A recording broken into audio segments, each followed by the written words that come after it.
Hello everyone.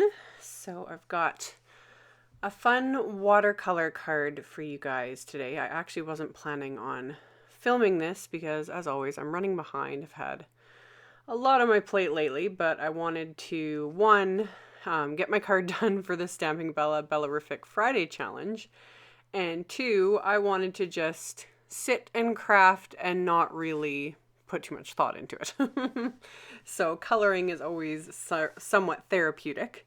So I decided I wanted to watercolor, and I pulled out my Stamping Bella. This is the flower garden image, which I went through a phase when I was doing a bunch of watercolor. Like last year, I used this, I think, in like 4 videos. So it's one of my favorite images to color because it's one, it's a floral image, so that's fairly simple, and two, I just really like the style. So what I did was I stamped it onto the smooth side of some Distress watercolor cardstock with Versamark ink, and then I heat embossed it with some Detail white embossing powder. Made sure I got that all melted really well. And then once that was all melted, I'm going to tape it onto my little, this is the Epicurean cutting board. I've shown this in a lot of the watercolor videos I use. I always link to this. You can get it off of Amazon. They come in a whole bunch of different sizes. I think this is the smallest size, so it fits an A2 size card, but you can get larger ones to hold either larger pieces or, do a couple pieces at a time, whatever works. But yeah, I just have this little guy and he works just fabulous. And the reason why, if you haven't seen those videos, that I prefer this one is it's heat resistant. So you can use your heat tool on that over it and it's not going to like warp or melt the cutting board because that's the last thing you need. So it's a durable little thing. I really like it.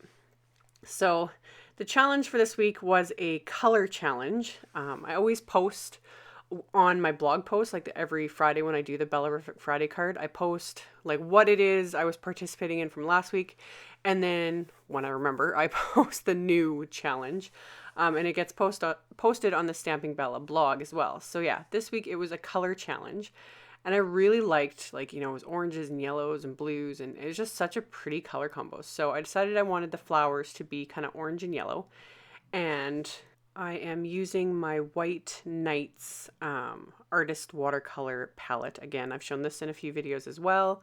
And I link to it on Amazon. I know dickblick.com carries this palette. Most artist supply stores carry this palette. I've had it for a while. I'd actually got it for my aesthetics business. I've mentioned this before. Because it's like, this is like the real deal. Like these aren't cheap watercolors. A palette this size, I think it's around $60 to $70 Canadian. American, I think it's around $50 to $60. So yeah, it's not cheap, but at the same time, a palette like this would last you forever. Honestly, I've played around with it and done a few things and different, like it will take a significantly long time to actually like hit pan with these watercolors. Like you pretty much could unless you're like a real watercolor artist that does great big huge paintings and different things, this will probably last me the rest of my life. So anywho, the nice thing about embossing the image first is it basically kind of gives you little wells to put the watercolor in, so it kind of keeps things a little more contained, so it's not going outside the lines. I have obviously sped this up significantly, mostly just because it is extremely late. I'm exhausted, but I am getting away for a couple days over the weekend, and I wanted to get this video done, so I super sped up the coloring. I think really, though, I only spent about 20-25 minutes watercoloring. I probably should have spent more time. That's something I've said a lot is I am too impatient when it comes to watercolor, and I just want to get the color down, and I don't let things, like, you need to really let watercolor sort of do its thing. It likes to go its own way. It always looks different. And I honestly kept mentally telling myself while I was doing this, it's like, slow down, let it do its thing, take a little more time. But then I just get going again. So it's always a practice for me to really develop the patience to let watercolor do its thing. So it was still fun. After I did the petals and the leaves, made sure everything was dry, even though they are contained within the embossing. But I didn't want to start muddying things, but made sure it was all dry. And then, yeah, you can see I wet the background areas. And then I'm using some really deep blues because that's part of the color challenge, were these really deep blue colors. So some I'm picking up straight from the little watercolor palette, and then some I'd mixed, and I was just playing around. So until I was pretty much happy with it, and then I made sure it was completely dry, and then I'm just peeling off the tape. You always want to, I'm using painter's tape here. I know some people really like frog tape, I've heard is really good. Micropore tape, which I'm hoping to order in the near future, is supposedly fabulous for watercoloring. As long as you peel it off slowly and at an angle, you're usually pretty good at keeping the cardstock from getting torn. So I peeled off the tape. It was all very dry. It's still, even though I had it taped down, I warped it quite a bit. I used a lot of water. So I decided I wanted to die cut it, which, and if you've watched any of my previous videos, you know I usually like to die cut before I color, just so I don't wreck anything. But one of the benefits to die cutting after you've watercolored is the pressure from the die cut machine is going to help flatten this out a bit, because it really was quite warped. And that was just bothering me. So I ran this through my die cut machine with one of the dies from My Favorite Things Blueprints 20 Dynamics. And I just used the same painter's tape to hold the die in place so that it did not shift and, you know, die cut crooked. That's always my fear. And after I was done die cutting it, I got my big shot out of the way, and then I went on to the inside of the card because I wasn't 100% sure yet how I was going to finish the outside. So I wanted to get the inside done.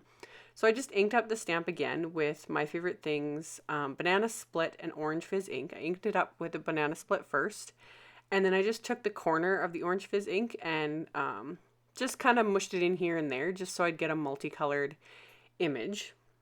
And I just stamped that on the inside of the card. And one, it went with the color combo, you know, to kind of continue the theme. And two, they're light enough colors that you can easily write your message to the recipient, you know, with a black pen or whatever. And then for the sentiment, I pulled out my Great Greetings stamp set, and I'm inking it up with My Favorite Things Night Shift Blue Hybrid ink. I can't remember if I said it in a video or if it was in a blog post, but I like to use the hybrid ink for sentiments, and especially if I'm overlapping die stamped images, like an image I stamped with dye ink, just because the hybrid ink won't bleed into the dye ink. I might have to do a separate video to explain that more clearly. But if you find when you stamp a sentiment over something, like you stamped a background stamp or an image and then you stamp your sentiment and you find that the sentiment isn't crisp or it starts to blur a little bit because the ink is moving into the dye ink, that will usually be completely taken care of if you use a hybrid ink or a permanent ink like StazOn instead. It's just because it's the nature of dye inks because they're water-based and they want to, you know, kind of meld into each other. So I hope that makes sense. Like I said, it is really late and my brain is not only tired, but with pregnancy brain, I am just mush. So once I was happy with the inside of the card, I went on to the outside of the card, and I just had some of this fiber in my stash. So I wrapped it around the main panel a few times. And then I'm using my brand new to me reverse tweezers. I've shown this before. I hold the cord or the ribbon or whatever I'm tying. It's usually, I like this for like hemp cord and different things, in place so that I can tie my bow and not have to fiddle around with something so finicky. So it gives me a chance to kind of get the bow positioned and tied the way I want it. And then I can remove the tweezers and pull it tight. And then I've got this perfect little bow. So I was originally going to have the sentiment on the front of the card. I was going to stamp it onto like some yellow cardstock and heat emboss it and do all this. And I decided I just wanted the front of the card to be just the watercolor, and then the sentiment could be on the inside. So kind of keeping it simple. And then I'm going to adhere this to a piece of orange cardstock that I die cut with the same dynamic set. This is the Blueprints 20 set that I used for the watercolor panel. There's also a big die that does this little scalloped edge. So I die cut some orange cardstock and then adhered the watercolor panel to that with the foam tape. And then I'm going to adhere this to my card base, which is a standard A2 size card, so 4 1/4 by 5.5 inches. So once I get that adhered, the card is done. So if you are interested, there is info in the description box below the video with a link to my blog post with all the pictures and links to all the supplies used. So check that out below. And as always, thank you guys so much for watching and subscribing and thumbs upping my videos. I really appreciate it. And I will see you all in the next one. Bye.